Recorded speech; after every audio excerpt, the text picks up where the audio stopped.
Love President Trump or hate him, there is a lot going on inside of his presidency outside of running the country. Today we're getting into the details of Trump Incorporated and taking a look at all of the things that are done for the Trump organization, allowing him to make money outside of just being our president. It's the middle of the day, so right now I'm having myself an iced coffee, being it's near summer.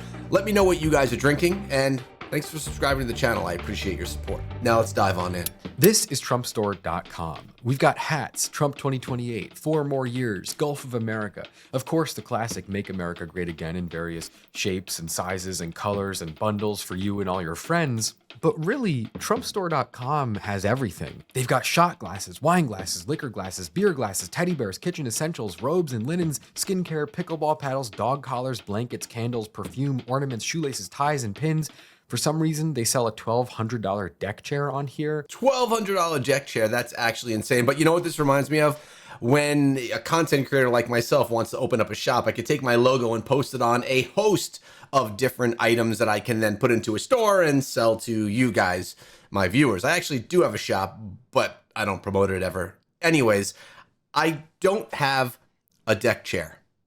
And I also don't have shot glasses or wine glasses or any of the other things that he promoted right here. But it just seems like a bit of a tacky way to try and open up a store.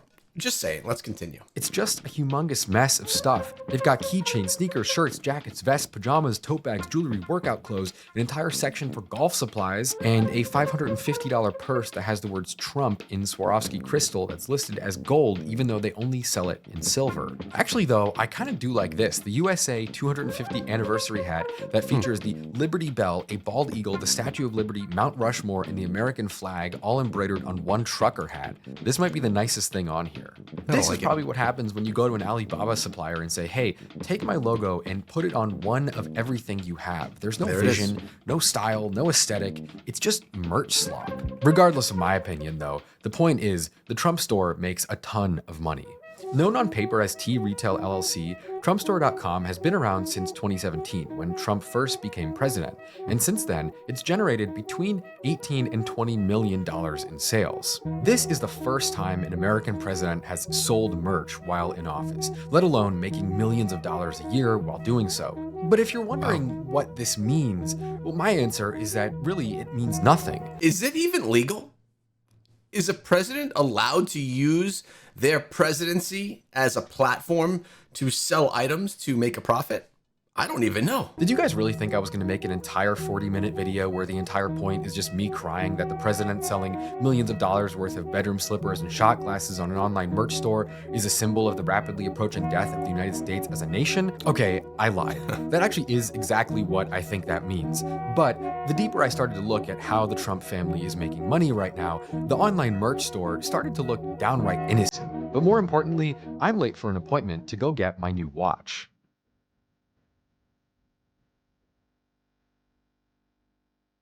Guess it's a city liver, huh?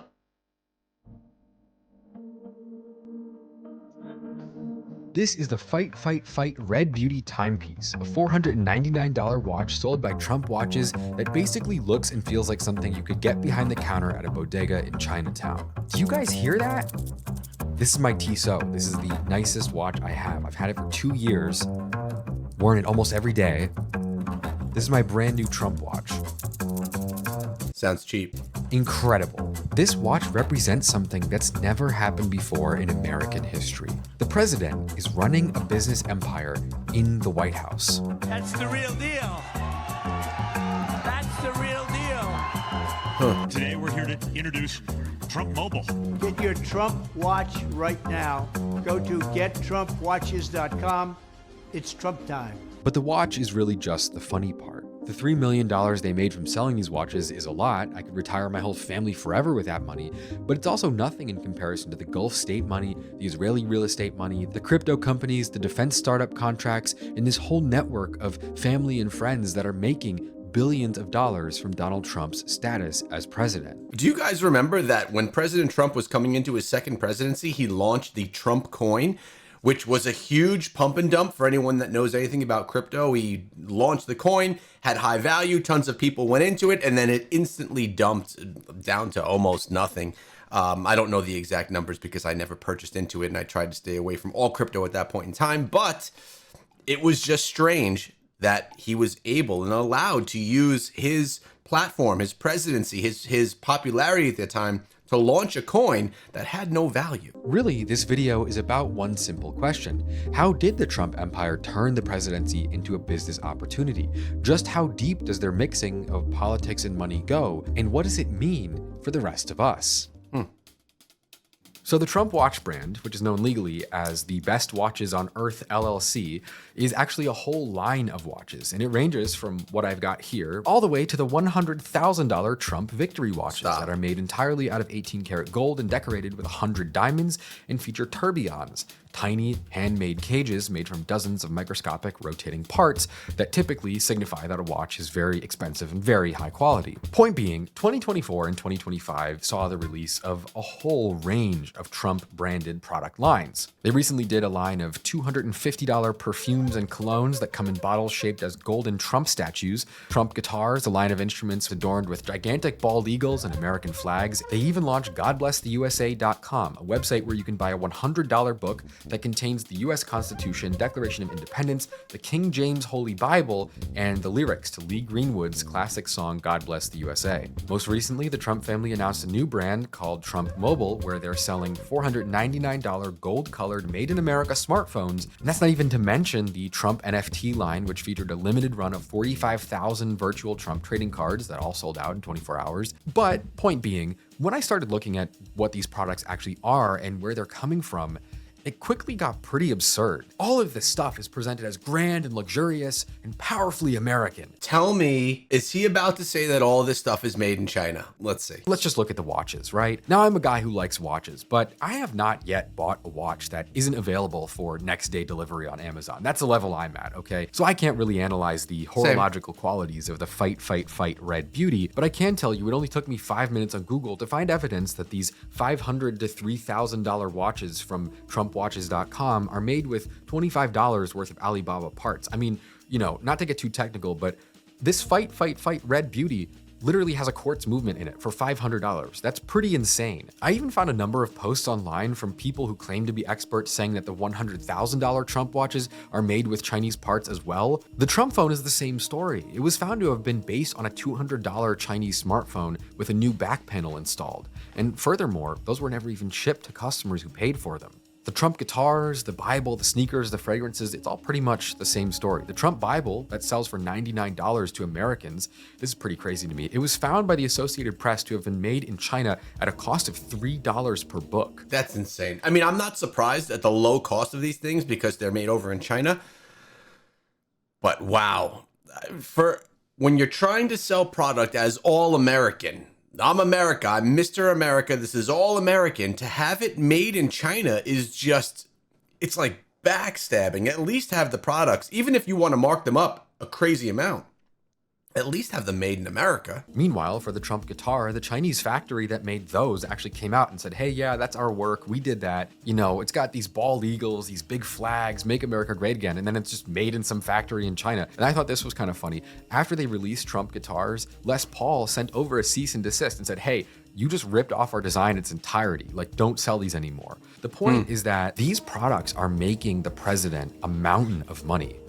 So in 2024, the only year for which we have Trump's financial disclosures for his second term so far, he made $3 million in royalties from watches, $2.5 million in royalties from sneakers and colognes, $1.3 million for Bibles, $1 million for guitars, $17 million for NFTs, $3 million for this coffee table book that I forgot to even mention. Then there's the $60 million they supposedly got in pre-orders for Trump phones, which could turn into $300 million if all the purchases end up going through. We're looking here at a total of $87 million in sales from Trump branded products just in the last 2 years. Who is buying this stuff? I guess he's got just this massive loyal following that wants his name on their products. Then if you add on to that $15 million from TrumpStore.com, although that number is kind of fuzzy because there's some years from which we don't have disclosures because Trump wasn't president, we're looking at $102 million in sales on Donald Trump branded products ever since he went into politics. But then there's even more products that I missed. There's TrumpCoins.com, which sells officially licensed Trump medallions made of Troy silver, which costs on the open market $60 for an ounce. but they sell them for $250 a pop, but that brand isn't in any of their financial disclosures. I also somehow missed 2 more coffee table books the Trump family sold, reportedly for a combined $24 million in revenue. But point being, all that together brings us to a very incomplete total of $126 million in presidential merch sold in the last couple of years. Wow. But again, that's minus the coins, minus what he did in 2025, minus the total of the Trump phone. We have no idea how much that made yet. The president of the United States having a merch store where you can pay hundreds of dollars or thousands of dollars or tens of thousands of dollars to buy stuff with his name on it. It's pretty tacky, guys. It just is. And the fact that it's all overpriced, low-quality Chinese stuff, despite heavy American branding, is honestly, to me, just kind of hilarious. You know, it would be better if this was all in place and a portion, a large portion, but a portion of the proceeds were going towards charities that were pro-American, maybe for our veterans or something like that. Let's see if he gets into that, because I don't think this money is going anywhere but inside of the Trump establishment pockets. But at the end of the day, I'm having a hard time taking it that seriously. The more and more I started to understand how the Trump family is generating revenue right now, it started kind of feeling more just funny to me than anything. Because even though they've sold hundreds of millions of dollars worth of merch, it's really still just one tiny piece of the pie. The Trump empire began as a family business 99 years ago when recently married German immigrants Elizabeth and Frederick Trump, the grandparents of President Donald Trump, began buying and developing real estate in the then rapidly developing Queens borough of New York City. 4 generations and 99 years later, the Trump family still leads the business themselves, with Donald's sons Eric and Don Jr. serving as executive vice presidents of the Trump organization. But as I was researching how exactly the Trump family is making money right now today, more threads than ever seem to lead me towards one person in particular, and that person is Donald Trump's son-in-law, Jared Kushner. Of Harvard and NYU, a successful businessman, and one of President Trump's most influential advisors. Please welcome Jared Kushner. Jared Kushner was born in New Jersey in 1981, the son of Charles Kushner, a lawyer, real estate developer, and one of the most powerful landlords on the East Coast, with roughly 25,000 apartments owned across the region. Wow. And Charles was also a major Democratic donor, with a social circle that included Bill and Hillary Clinton and Al Gore. As the son himself of prominent real estate developers and Jewish immigrants from Poland, Charles Kushner was also a major donor to Jewish and Israeli causes, having a close personal relationship with Benjamin Netanyahu to the point where, and this has been widely reported, his son Jared had to give up his childhood bedroom and stay in the basement so Netanyahu could spend the night at the Kushners' home while he traveled through the US. Essentially, the Kushners were the definition of elite. Rich, influential, and well-connected. That is until 2005, when he ended up pleading guilty to 18 counts of illegal campaign contributions, some of which had been made to Hillary Clinton and Al Gore themselves. I'm not surprised. I mean, whenever we're talking about big money, whenever we're talking about politics, you know that there's shady stuff that goes on behind the scenes and that there's going to be illegal activities. As well as tax evasion and witness tampering. New Jersey-based developer Charles Kushner is charged with hiring a prostitute to blackmail 2 witnesses in a federal investigation where he is a target. Referring to the time he famously hired a prostitute to seduce his brother-in-law so he could film the encounter, show his sister, and blackmail his family out of cooperating during the tax fraud investigation against him. Ultimately, Charles would be disbarred from practicing law and spend a couple of years at a prison in Alabama, while in the meantime, his now 25-year-old son Jared takes over the family business and quickly begins moving in his own ambitious direction. Jared Kushner's first big investment as the 25-year-old CEO of Kushner Companies was to purchase the New York Observer, a moderately popular weekly newspaper that was known for covering culture, real estate developments, and politics from a somewhat highbrow perspective. He purchased it for a sum of $10 million that he reportedly borrowed from his family. But in the years after Kushner's purchase, the Observer has been accused of being used as a tool for propaganda against Kushner's rivals in real estate, and its long-term editor-in-chief stepped down after just 2 years of his ownership. relationship, famously saying, "This guy doesn't know what he doesn't know." This was also around the time he would meet his future wife, Ivanka Trump, who would convert to Orthodox Judaism when they got married and connected the two family real estate empires forever in 2009. Over the next few years, Kushner only kept accumulating more and more properties, starting with a few small apartment buildings around Manhattan, leading into his 2013 purchase of a huge percentage of all the real estate in Dumbo, as well as the acquisition of the former Jehovah's Witness World Headquarters in Brooklyn Heights. He would then acquire a majority stake in One Times Square. It's crazy to listen to the amount of properties that are being accumulated here.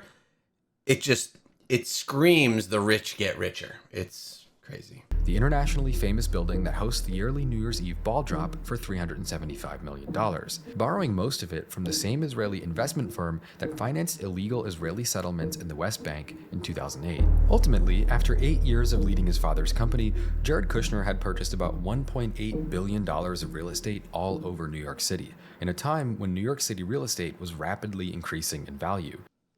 But Kushner's rise in real estate would soon be cast aside for the not just unrelated, but also seemingly out-of-character move of getting into conservative politics.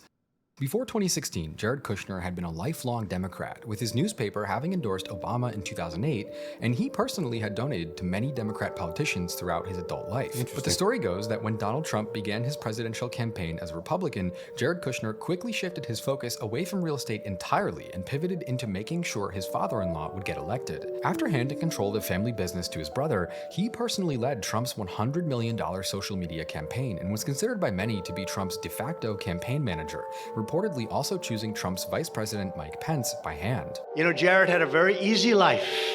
He was doing phenomenally in New York, and everything he touched is turned to gold. And then one day he said, I want to come down and I want to have peace in the Middle East, and I want to do criminal justice reform, and I want to do all these wonderful things. After Trump unexpectedly won the 2016 election, Kushner would spend the first Trump term working in an official capacity as senior advisor to the president. Even back then, he was often accused of conflicts of interest. The Washington Post would later report that there was evidence of officials in at least 4 countries making plans on how to manipulate Jared Kushner by taking advantage of his business arrangements, financial problems, and lack of foreign policy experience. I mean, it's just sounding like sketchy. His biggest project during this time was helping negotiate a deal that I can only describe as one of the most evil and greedy negotiations in the recent history of international politics. So prior to 2020, the conflict between Israel and Palestine had resulted in broad diplomatic isolation between Israel and their neighbors, particularly with Gulf states like the UAE, who had an official boycott law banning commercial and financial contact with Israel until the Palestinian conflict was resolved. It wasn't until the Abraham Accords, a set of treaties mediated by the US, that Israel, Bahrain, the UAE, and Morocco would finally formally recognize each other and trade together, even though there had been no resolution included for the benefit of Palestine. This deal is widely understood to have been masterminded and negotiated by Jared Kushner himself. I want to start today by congratulating the people of Israel. I also want to congratulate President Trump on this milestone. He worked very hard on this with his team. We worked with Prime Minister Netanyahu and the Crown Prince Mohammed bin Zayed, who really are 2 visionary leaders. Then, just a few months after leaving the White House, Kushner does something that makes the conflict of interest impossible to ignore. He founds a private investment firm around the same exact diplomatic corridor he just created. As a White House official, he helps normalize relations between Israel and Gulf states. Then, as a private businessman, he starts a fund taking $5.4 billion in funding from different Arab sovereign wealth funds and investing it in Israeli companies. If you didn't understand this, the rich, the ultra rich, the ultra powerful are masterful in how they route their money. Look at the graphic on the screen and just how the money is being routed through different funds and different companies and different things that are created. This is how people are able to hide money, prevent money from being taxed, and just kind of cut the corners of our financial system. Including businesses like Phoenix Holdings, a company tied through its holdings to firms involved in Israeli settlements in the West Bank. In other words, Jared Kushner didn't leave government and go back to real estate. He took the foreign policy relationships he built in the White House and turned them into a private business. With returning to his job as a diplomat for the Trump administration being an obvious conflict of interest, Kushner announced that he would not go back to work in the White House when his father-in-law was reelected. But what he has actually spent his time doing for the last 2 years tells a different story entirely. President Trump's top envoy and his son-in-law, Jared Kushner, sat down in Moscow for nearly 5 hours with Russian President Vladimir Putin. Ukrainian President Volodymyr Zelensky says he spoke with U.S. Special Envoy Steve Witkoff and the president's son-in-law, Jared Kushner, for nearly an hour today. Thank you, Steve. And I have to say, one of the great honors for me of being able to work on this has been working with Steve. Despite not having any official role in the White House right now, Kushner has, in the last year and a half, been present for key moments like helping draft a Gaza ceasefire plan, Iranian nuclear talks in Pakistan, Ukraine peace talks in Paris, and a Kremlin meeting with Vladimir Putin himself. But what he does at these meetings is the real story, because there are credible headlines coming out that make the claim that Jared Kushner shows up to meetings for international diplomacy, pitching new ways to make money. Jared Kushner has gone on record multiple times to advocate for real estate development projects in Gaza, including during a speech at Harvard where he described Gaza as valuable waterfront property and said that if he were in charge, he would move people out and clean it all up. In Gaza's waterfront property, it could be very valuable. It's a little bit of an unfortunate situation there, but I think from Israel's perspective, I would do my best to move the people out and then clean it up. Most notably, the Wall Street Journal reported that Kushner and White House aides presented a 32-page proposal called Project Sunrise to rebuild Gaza as a futuristic travel destination that would cost $112 billion and include luxury apartment buildings, tech-driven governance, high-tech public transit, and support for a seaside tourism industry once Palestinians could be permanently relocated. And we've developed ways to redevelop Gaza. Gaza, as President Trump's been saying, has amazing potential, and this is for the people of Gaza. We've developed it into zones. And that is not the only time Kushner has been accused of a huge conflict of interest. The New York Times described Kushner as a businessman first and a diplomat second when his drafted proposal for a Russian-Ukrainian peace settlement included a provision for the United States to receive 50% of profits from a venture to rebuild Ukraine's infrastructure after the war. And this is a subject that's strangely underreported in mainstream media right now. But in essence, Jared Kushner has basically created a pipeline of diplomacy and money that seems to serve mainly as a way to further Israel's national interests by way of wielding American political power. His diplomacy project of the Abraham Accords, while it normalized the further suffering of millions of Palestinians, also opened a corridor for him to make untold amounts of money investing in Israeli companies with Arab money that he can only even have access to because of the position he attained from his father-in-law being the president in the first place. I've known the president and I've known his family and his team for a long time. Can I reveal, Jared, how long we've known you? Well, he was never small. He was always big. He was always tall. I'm not saying Jared Kushner is literally a spy, because he doesn't need to be. He's a longtime family friend of Benjamin Netanyahu at the same time as he's married to Donald Trump's daughter. The connections, I mean, he just mentioned spy. A lot of these leaders and people that are on the teams of our leaders of other countries are all together. They all are in rooms together, having conversations together, building relationships together. And for us to believe that as Americans, our government works solo and we make the rules and we do it all ourselves and we tell other countries what to do, I think is a little bit ignorant. Honestly, there's a lot more collaboration between countries that we don't even ever hear about, relationships that we don't even know about that goes on. Rather than it just being America the Great, we rule the entire world and everyone listens to us. I don't believe that that's how things are going right now. And when you look at his business, political, financial track record, it's hard to describe him as anything but an agent for foreign interest. And at the same time as that's the case, he's allowed to negotiate peace on behalf of the US. All of that is to say, Jared Kushner is making a lot of money off of the Trump family's political connections. Affinity Partners has $5.4 billion of assets under management, an amount that, if you put it in a high-yield savings account, the things that us poor people use to store our meager pittances in, you'd make around $250 million per year from that $5.4 billion. But Kushner isn't storing it in a high-yield savings account. It is a totally private firm over which he is the sole founder and owner, and thus its revenue or returns or what have you are a black hole into which we have absolutely no visibility. But it only exists because of his father-in-law being president of the United States and giving him these connections in the first place. We're talking here about a version of money that doesn't even really exist for real people. Private equity, sovereign wealth funds, real estate developments. For most of us, money is paychecks, emergency funds, budgeting for food or rent. Elites control vast sums of wealth and direct it wherever they want to gain influence. For regular people like us, money is just about earning enough to live. Let's get back to making billions of dollars off foreign interests while you work for the American government. Because the craziest part is, Jared Kushner isn't the only person running this exact playbook right now.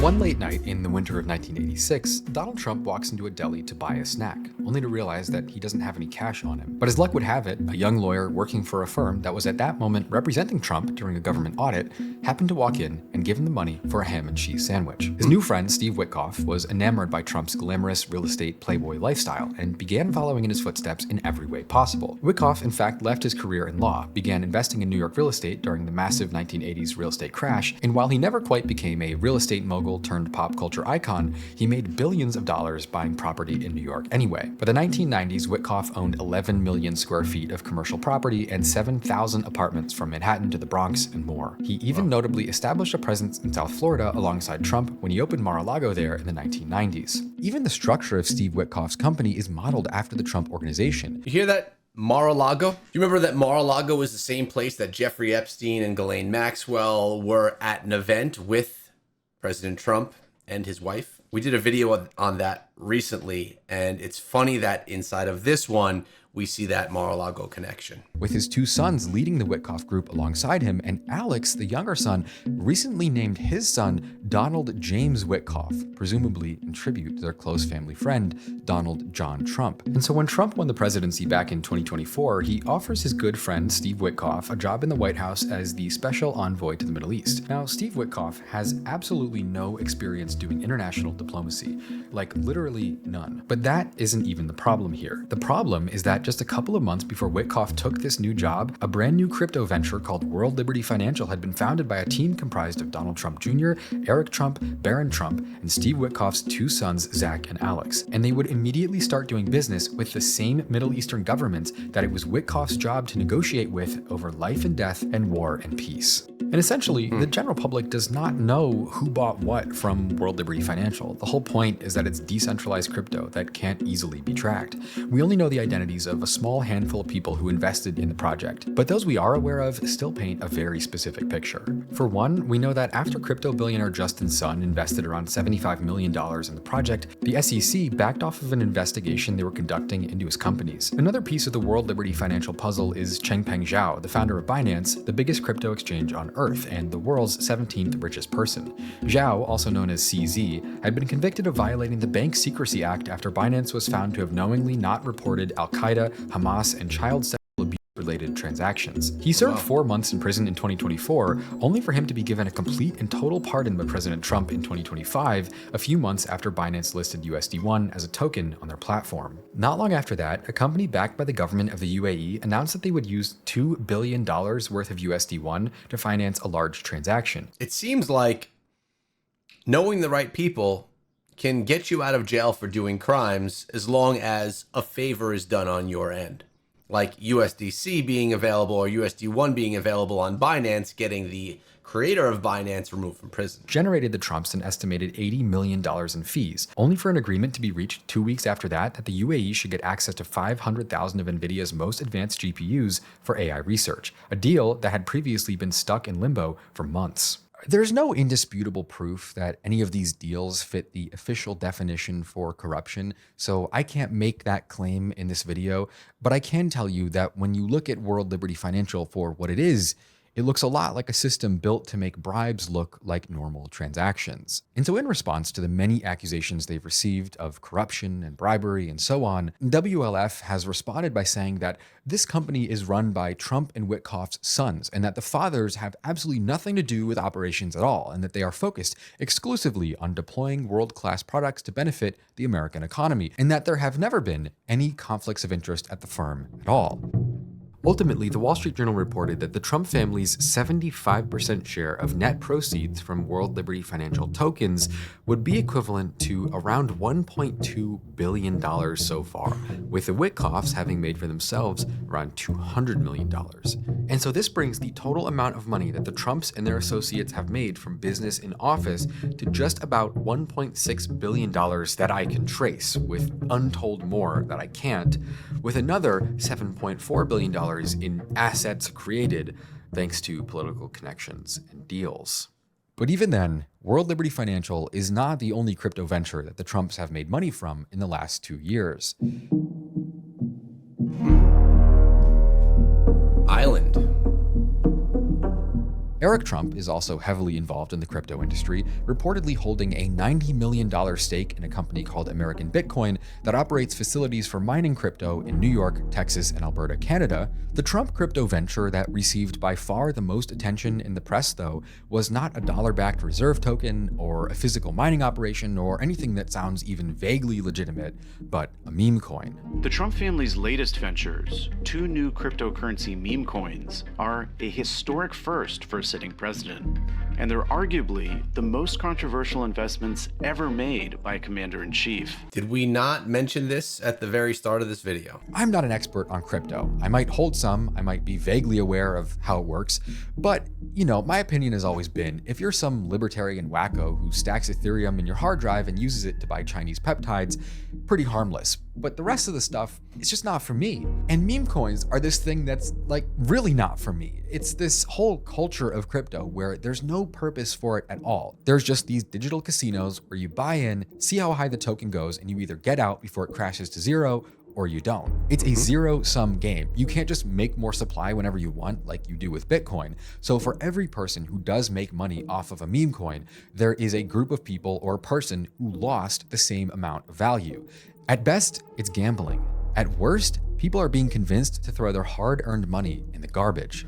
And in 100% of cases with meme coins, the only people who see any return at all are whoever got in earliest, while those who buy too close to the peak see their money disappear in front of their eyes. And in January of 2025, the day before he was inaugurated as president again, Donald Trump launched a meme coin of his own. The plan was simple. They minted 1 billion coins, 800 million of which would be owned by the Trumps, and 200 million of which could be purchased by the general public. And within the first 24 hours, the price of each token reached $73, making it so that Donald Trump was briefly one of the richest men on earth, with his share of Trump coin being valued at an estimated $60 billion. But it would only be a couple of days before Trump coins fell in value from $70 per token to $50 to $30 and then to $10 and even lower. Today, Trump coin is worth about $1.50 per token. You understand that it got up to $73 per token and now it's valued at $1 per token. So anyone who was buying around $60, $70, now for every $60 or $70 they spent,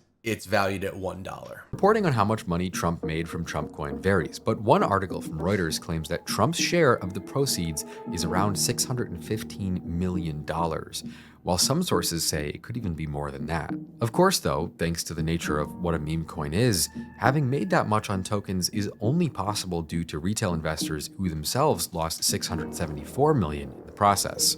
Trump coin was closely followed by Melania coin, which reportedly made an additional $70 million for the Trump family. But either way, our total revenue generated by the Trumps and their friends has now reached $2.3 billion, with an additional $7.5 billion in deals made and assets managed, for a total of $9.8 billion being made from the presidency, with the vast majority of that coming from just the last year and a half. That is a lot of money, more than any president or presidential family or political dynasty has ever made from politics before, but our list is still not yet complete. I want to see where this list gets to. 1789 Capital is a venture capital firm that opened in 2022 with the mission of, quote, funding the next chapter of American exceptionalism. And 1789 has made a pretty big and particular portfolio for themselves, investing in companies like Substack, the blogging platform, Polymarket, Juul, the vape company, the Nelk Boys hard seltzer brand. They invested in the media company that Tucker Carlson started after leaving Fox News. The only thing is that in 2024, just after Trump won the presidential election, his son, Donald Trump Jr., announced that he would be joining 1789 as a partner for the firm. And the change that we see happening after that is a big one. Whereas before, it was a pretty standard firm that's bought into a lot of companies that are just kind of like vaguely based in conservative world. Like, yeah, of course, the kind of conservative based VC fund would invest in online prediction market gambling and vapes and Tucker Carlson and Nelk Boys alcohol. Like, why wouldn't they? But after Trump Jr. arrives, they very quickly and noticeably started expanding into investments in defense contractors and AI startups. Their biggest investments today are Vulcan Elements, a company that makes the rare earth magnets used in military drones, Hadrian, a manufacturing company that focuses on aerospace and defense components, and Anduril, the famous maker of surveillance towers, combat drones, and cruise missiles. They also invested in Firehawk Aerospace, a company that makes propulsion tech for cruise missiles. Plus, of course, they invested in Elon Musk's companies like XAI, SpaceX, as well as Perplexity, among other AI startups. But the reason I'm telling you all this isn't because I want to whine about the conservative VC firm investing in bad companies. That's not really a story, that's just business. I'm telling you this because ever since Donald Trump Jr. joined 1789 as a partner, ever since they started making this hard pivot into serious war-related hardware companies, the big thing that all of these new investments have in common is that these companies rely on the federal government to make their money. In total, companies backed by 1789 Capital since 2024 have now received around $21 billion in federal contracts, loans, awards, and contract ceilings. Essentially, the president's son is making untold amounts of money from investing in companies whose value is directly correlated to federal contracts. I'm not saying the government is only funding these companies so the Trumps make money. That clearly isn't the case. These are real companies that make real hardware. But the fact that there's any connection between the Trump family making money and the American defense tech industry sounds like a story that would have come out of a regime in Central Asia, not a country that's supposedly a liberal democracy. And this story of Donald Trump Jr. joining 1789 Capital, making investments in hardware and defense tech only for those companies to receive massive federal contracts right afterwards, it brings our total of Trump empire political business money made to a total of, I don't know. I cannot tell you how much money the Trump family has made off of doing business politically in the last couple of years. I do know that what we're looking at here is one very simple pattern repeated over and over and over. The Trumps and their friends are using their political connections to make as much money as they possibly can. Some of it we can track. We have a total of $2.3 billion made in the last couple of years from crypto, NFTs, sneakers, watches, but also way more than that exists in the form of completely unknowable proceeds generated from massive quantities of assets under management, which themselves were gained as the result of political favor. Somehow, even then though, we aren't done. January 2026 saw the release of the feature-length film Melania, distributed by Amazon for a licensing fee of $30 million to Melania Trump. Then there's the government of Qatar giving Donald Trump a massive Boeing 747-8, the second largest jetliner on Earth, as a gift to the president so he could use it as a more luxurious, comfortable replacement for Air Force One. Like a foreign government gave the president a $400 million plane, and not only are we using it, we're also not questioning why they did that in the first place. Just in case you guys forgot, let's do a recap. Donald Trump has the official merch store, the watches, sneakers, fragrances, guitars, Bibles, coffee table books, NFTs, phones, crypto coins, silver coins, stable coins, the Saudi-backed investment funds, Qatar-backed investment funds, Israeli real estate plays, Gaza redevelopment proposals, business, Ukrainian reconstruction, profit-sharing ventures, defense and AI startups, Bitcoin mining operations, the Amazon deal. Now a foreign government has given him a private jet. By my count, the Trump family and their friends have generated around $2.3 billion in traceable revenue from politically connected businesses and deals. If you include assets under management, deal value, contract ceilings, federal awards, foreign gifts, and all this other value that they've generated from the presidency, you are actually looking at around $30 billion. And even that's incomplete because we don't have last year's disclosures. We don't have any information on their untraceable crypto buyers. Whatever else is happening behind closed doors, we have no idea. Some of this stuff is just kind of tacky, a little embarrassing, pretty cringe. Some of it honestly looks like bribery. Wow, $30 billion plus? There is no president in modern history who has not profited from their status in some way or another. Joe Biden's son, Hunter, was famously appointed to the board of a Ukrainian gas company while his father was vice president of the US, and he received payments of $50,000 per month for 5 straight years, despite admittingly having zero experience in the gas industry or in Ukrainian business. Barack Obama might be the craziest example of all. The guy basically became a Hollywood celebrity after leaving office with an estimated $90 million net worth today. He pulled in $60 million for a number of memoirs. He gets paid $400,000 per speaking engagement, of which he does many. He signed a multi-year Netflix production deal worth $50 million. All right, so I'm actually really happy that he's doing this because he's not just calling out Trump for making money. The difference, though, in the amount of money, we're looking at 110 million versus 30 billion. And it was just done in a bit more of a tacky way, having your nice Alibaba store pop up with your Trump logos all over it. You know, it's different.